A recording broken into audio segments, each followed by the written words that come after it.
Okay, guys, welcome to the show. I don't know if I can do this anymore. Indicator.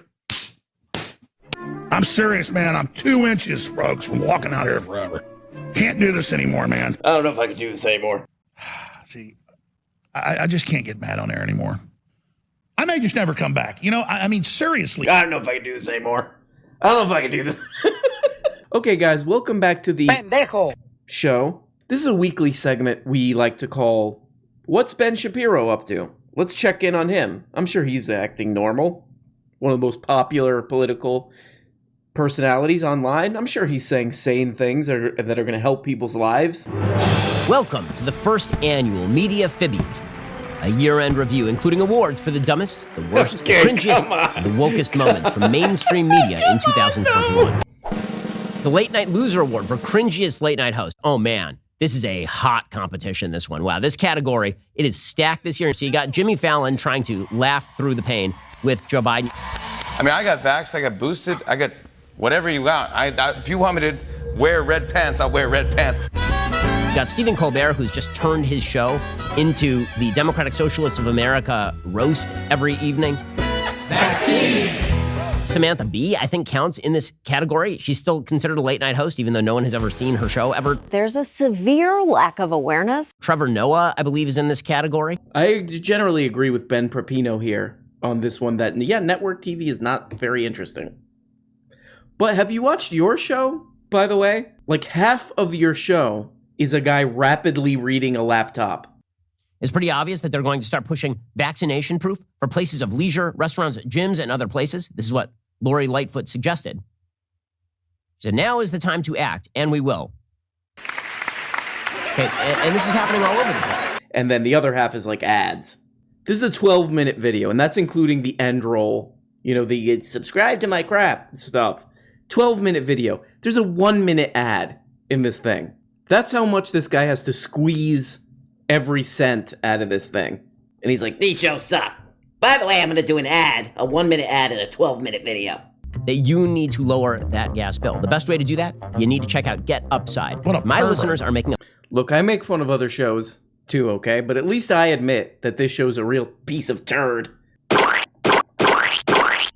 Most nationally damaging fake news story. This year, I'm going to say that it is the media's fake panic over COVID. What a pervert. These case numbers have been a pretty good GPS of where we are heading. They're literally headlines every day about how dangerous Omicron is. Meanwhile, the data show that to date, one, has been documentedly killed by Omicron in the UK, which means O.J. Simpson has killed more people than Omicron. Wow, this is a really funny satirical awards show. We'll come back to the COVID bit in a second, but something struck my ear kind of weird because I've basically lost my mind watching these right-wing videos. I may just never come back. And that's when he said the thing about O.J. Simpson. I was like, where have I heard that before? And then I remembered where I heard it. These are mostly peaceful protests. First of all, mostly peaceful is it's the most loosely defined, arbitrarily applied term in history. Well, if you get O.J. Simpson was mostly peaceful that night. O.J. Simpson was mostly peaceful that night. For like an hour 15, he was really not peaceful. But for the other... Okay, that's okay. That's okay. Sometimes we get one joke and we're like, ooh, this one's so good, I'm going to just squeeze this into every scenario. I'm going to squeeze this into everything now. O.J. Simpson did mostly good things that night. I would vary it up a little bit. Be like, Caitlyn mostly didn't see murders that night. Like, let's mix the crap up a little bit. Kill him.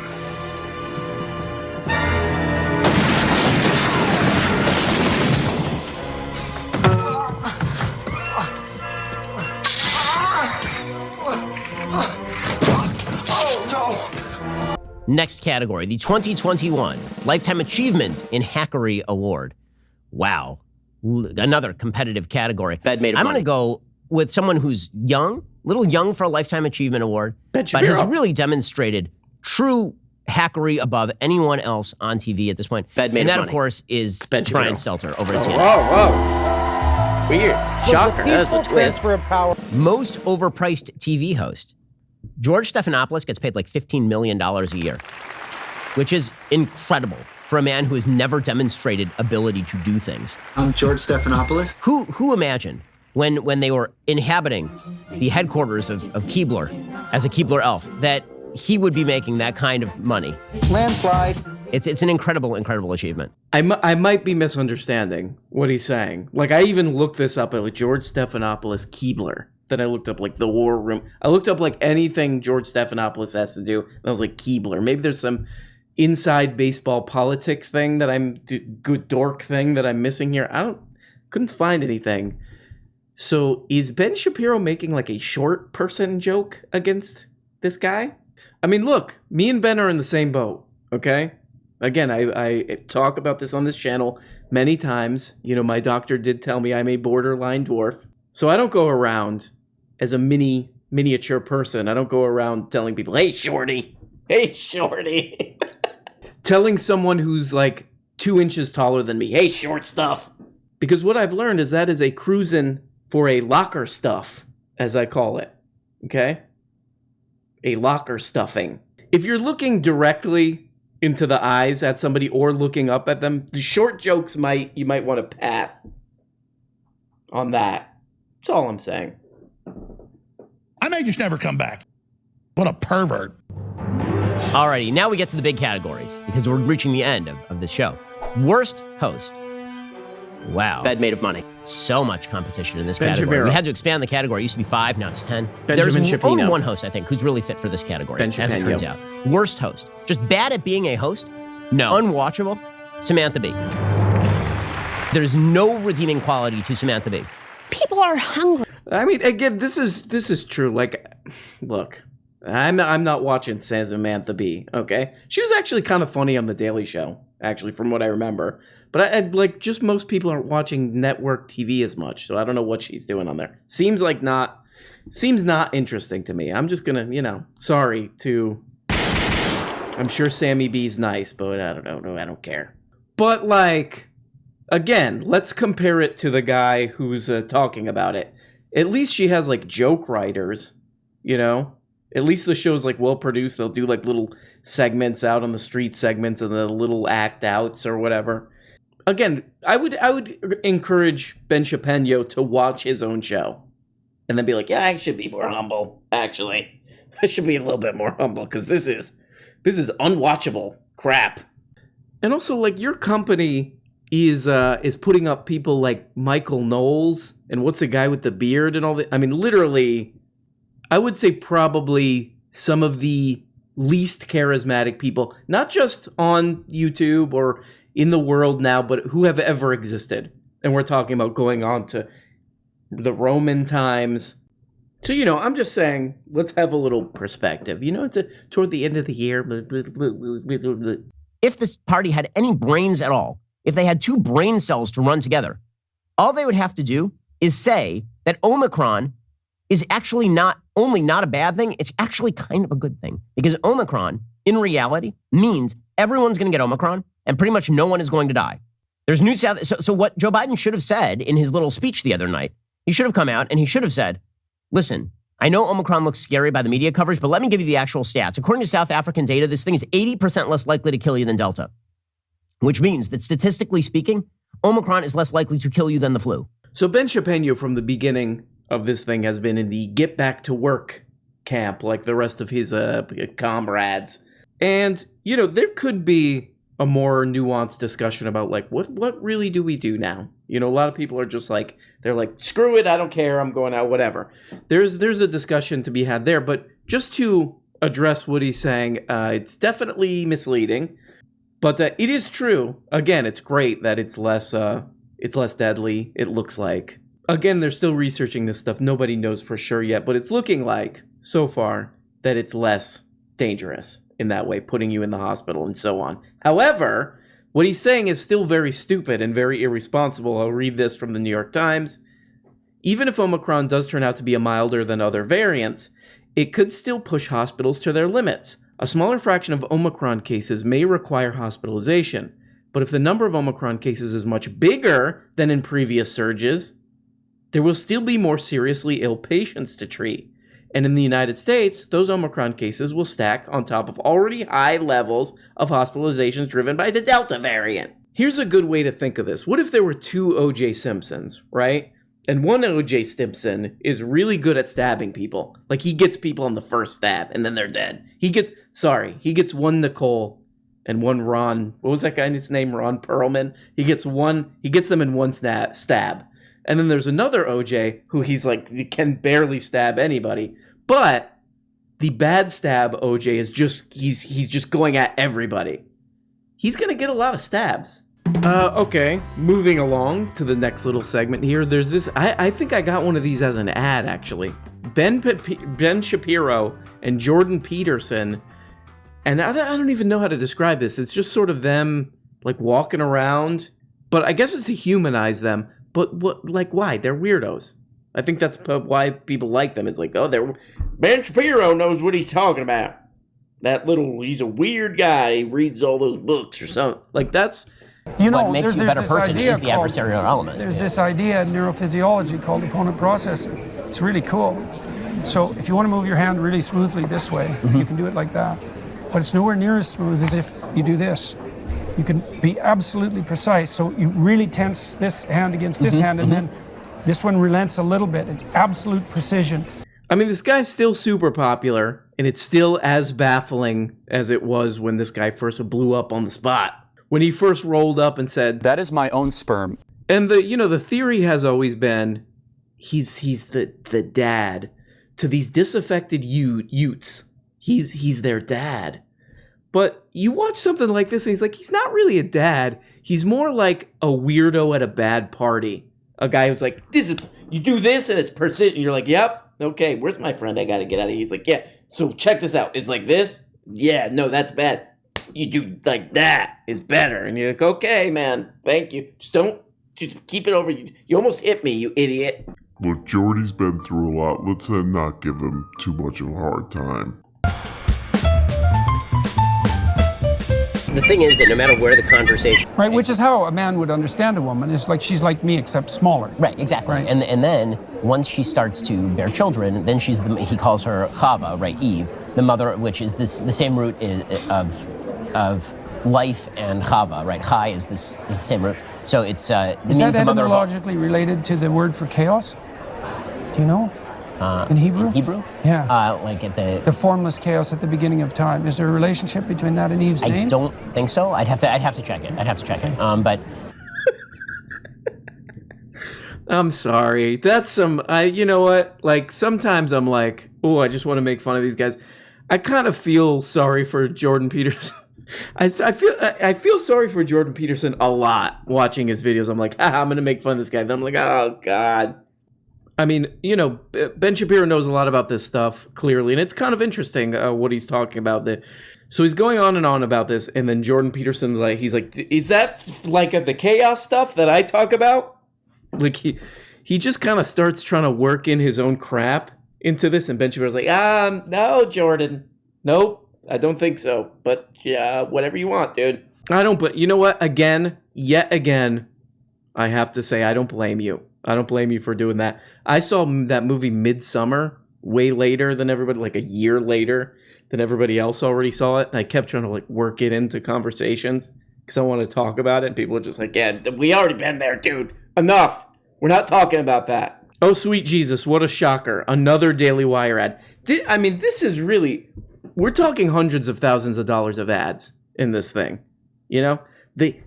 The left is everywhere. Oh, they're trying to... Oh, look, communist is down there, and he bit me right in the penis. The left is everywhere. By the way, we get tons of money funneled into us to run hundreds of thousands of dollars of ads on YouTube. Hello, boys and girls. My name is Matt Walsh. I am a children's author, and I've written a book called Johnny the Walrus. This book is all about identity and imagination. What is identity? Does anyone know what identity means? No. Do you know? You know what identity pervert. is? No? Okay. It's who you are, right? That's what it means. Now, who likes to pretend to be things? Is there anything you like to pretend to be? How about in the back? I like to pretend to be a ninja. That's a good one. What about you? All right. Well, we all like to use our imagination. Kids. Sometimes I use my imagination. I pretend to be a monster. I chase my kids around because I'm big and ugly, so I could be a monster. I don't want That's what this book is about. It's all about a boy who pretends to be a walrus. He identifies as a walrus, And his mom's a little silly. She takes it seriously and thinks he really is a walrus. That's silly, isn't it? So what is this thing doing on the floor? We don't have to worry about that. We're going to read the book now. Okay. Johnny's a boy. What the fuck? That kid just handed this guy gold. What is this on the floor? You could have turned a whole segment into that. And he's like, we got to stick to my whatever weird anti-trans thing I'm doing. With a big imagination. One day he's a dog, the next day a crustacean. It's like a crab or a lobster. One morning he came downstairs barking and clapping. Wood spoons for tusks and sock fins a flapping. What? With spoons in his mouth, he was pretending to be a walrus. I'm Johnny the Walrus, he said with a roar. The wood floor's my ocean. The carpet's my shore. He's swimming around like a walrus. Isn't that silly? You're hurting Johnny's the kids. mom loves her son's make-believe time. You're Johnny the Walrus till you change your mind, Mommy says. But Johnny's mom's phone said it's not just pretend. So she went on her phone, and there were people telling her that this isn't pretend, he's really a walrus. Only a bigot would say that. How dare you offend? What's a bigot? Anybody know? The mean person, right? This is child abuse, right? Like, we're watching, they made an ad out of abusing. Whatever happened to, like, keep politics out of the schools? Keep politics out of the schools. And he's like, what's a bigot? Everyone calls you a bigot. What's a bigot, kids? My ex-wife called me a bigot, and now she's dating a tennis instructor, and I'm what a bitch. Mommy was told to take John for a checkup. All these people are holding signs. Johnny is a real walrus, one sign says. Human walruses are real walruses. Let Johnny transition, all these people are saying. You'll need to eat worms and to put on gray makeup. The worms give you whiskers, the gray blends you in, the doctor says. And a simple procedure. I love that the kids were so, like, the most emotion from the kids was during the worm part. They're like, kids, if you ever want to get, like, a kid on board with some stuff, like, when I was, I went home for Christmas, there were some little kids, just talk about, like, some gross, like, worms, or, like, what if a dog barfed? And they're like, yay, yay. Cuts feet into fins. The doctor wants to cut into Johnny and make him into a walrus. It's gross eating worms, Mom. They're all so dang twitchy. He doesn't want to eat worms. It's not bad for you. I thought I didn't eat worms, but I did. Wood spoons kind Man, shocker that the acting career or the comedy career or whatever that didn't work out for this guy didn't work out. These kids are like firing all this, like, and he's like, really rolling with the crowd there, buddy. Really taking the gold that they're giving you and using it. Really great, dude. And a hurt, and the makeup is itchy. Deep down, Johnny's mom knew that something was wrong. Look at Johnny. He's dressed up like a walrus, but he's not having a fun time. What a pervert. But she felt so much pressure, she just went along. The internet people knew just what to do. She went back to the internet to look for answers. I mean, okay, I can't watch any more of this because I'm thinking to myself, I may just never come back. But this is how much money these people have to spend on ads. That they're just like, I don't know, throw the whole thing of this 4 minutes and 20 seconds of the least charismatic man on the planet reading a book. Why not just say trans people are weird? End of ad. Bye. Meanwhile, Nancy Pelosi, again, these are the people you want to lead you. I'm not going to stop saying this. Stop asking these people to lead you. They are corrupt. They don't care about you. They care about their own power. They've convinced themselves they care about you. Okay, I'm not saying they're not sincere. I'm saying they're delusional. They are sincere. They sincerely believe that they are helping you. It just so happens they help themselves around the edges a little bit too. I mean, does it really matter? I mean, if you are, they just have to take a taste, just a little taste. So Nancy Pelosi yesterday, she was asked about members of Congress trading individual stocks. Now, I'm of the belief that once you're in Congress, you should not be able to trade on the information that you receive in Congress. Yes, very good, Ben. Holy, me and Ben might be sleeping on a bed made of money together soon because he nailed this one. He nailed this one like this. But it's almost kind of like, oh, you sweet boy. He's like, This is corrupt. This is corrupt. Can you imagine? Can you imagine the government being used to enrich already rich people? That's crazy. Also, yes, like Nancy Pelosi, I mean, she's like a cartoon character. I mean, she's beyond Lucille Bluth. She's like a cartoon character of a corrupt, out of touch lunatic.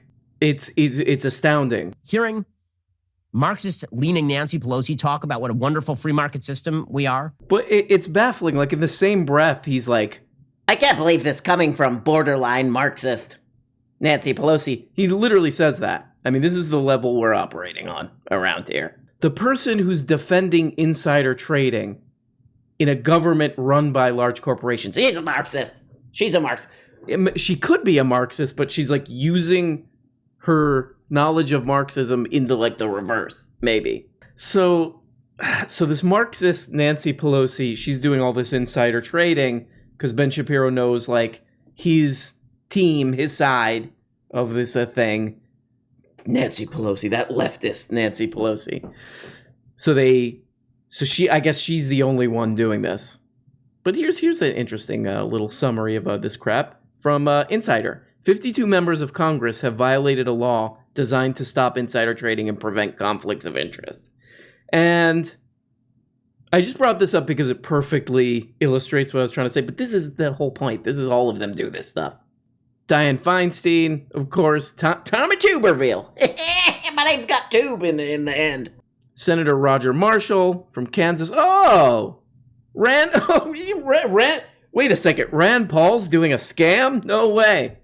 I'm sure Ben Shapiro held this guy's feet to the fire too, right? Joining us on the line is Senator Rand Paul of Kentucky, elected to the U.S. Senate in 2010. From the very beginning, Dr. Paul has opposed the impeachment trial. He says it's unconstitutional and a sham, leaked, and we shouldn't have been funding this institute in the first place. Paul has the better of this argument. He does. That doesn't mean that legal liability is going to be attaching to Anthony Fauci. Yeah, this is super weird, but I could only find him basically praising Rand Paul. So some corrupt, lunatic politicians we like, and some we don't. Some we look at them and we say to them, what a pervert. But what's really important to me as someone who really follows political views, is that these people work together in a bipartisanship way, which I'd love to finally, they're working together. I'd love to see that. They're working together to do insider trading and be as corrupt as possible. In any case, Joy Reid is still maintaining the case that if you don't listen to Joy Reid, this means you want people to die for fun. What a pervert. Probably the most vaccinated company in America is Fox News. They're all vaccinated. They're going to live through this and let their viewers and their fans die because they don't give a damn. It's just clicks to them. It's just, they don't care what happens. It's just, this is fun for them. I may just never come back. It's fun for them. It's fun for them to watch their viewers die. Again, they can't let go of the moral narrative. They'll never let go of the moral narrative. Just a reminder. The moral narrative that was originally driven by the left was the narrative that you must not greenlight the vaccine in the first place. TechnologyReview.com, October 19th, 2020. One doctor's campaign to stop a COVID-19 vaccine being rushed through before Election Day. How heart doctor Eric Topol used his social media accounts to kill off Trump's October surprise. Some of the segments he does, I'm like, why are you even doing this? Why are you setting yourself up to fail? All he really has to come out and do, and this show will get the same amount of views and the same amount of likes and comments, is be like, just come out, bow, a curtain opens, bow, and say trans people are weird and Puerto Ricans shouldn't be able to live on my neighborhood. Yay, Ben! But the one thing that's like, just, I mean, it's hilarious, and there's no way around it. It's like Fox News has been pushing for over a year, anti-vax stuff. Just on their show doing anti-vax. Then it comes out, a bunch of leaked documents come out and be like, they have the strictest vaccine policies in the country. There's no way around that. I mean, it's the funniest thing. There's nothing you could do to fix it. There's no nothing. And it's so on the nose. It's like, did Adam McKay write this? He brings this up. He's like, he shows this segment of, I don't even really know who Joy Reid is. I'll be honest. She's on like one of these MSNBC things. And what she says is true. It's like, yeah, these people have been lying to dummies, tricking dummies into, yeah, we're with you, don't get a vaccine. Meanwhile, they're all quintuple vaxxed. And so the way Ben Shapiro cleans this up is, there was a guy posting on social media that he didn't want the vaccine to go through.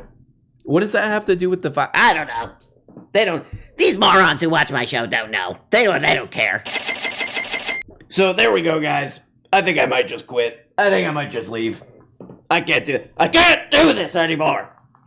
That's my favorite thing too. I can't do this. Everybody's in a trance. I think I might just. This is my last show. I think I might just put a pre-broadcast on. New Year's is coming up in a couple days. Always remember Uber cars. Love you guys. Bye-bye. Hey guys, you're only getting a fraction of the weekly shows. If you want a new motherfucking episode every day, subscribe on Patreon for as little as 2 bones. You get the patron-only Tuesday and Thursday shows, the Bookablega show where we look at important books, and the goddamn weekly behind-the-scenes show. And for only 25 bones, you could become a producer and get your name up here. Look at these people. These people make this show possible. If it wasn't for them, nothing. We don't have a show. We got nothing, and it's garbage. And we have to just leave. We have to just basically walk away. And we don't even really know where we're walking. That's the truly troubling part about all this. But please, become a patron today for as little as 2 bones, or 5 bones is another level, or 10, or you go the full 25 and you get up here. Big special thanks to these people. Love you guys. Love you guys so much.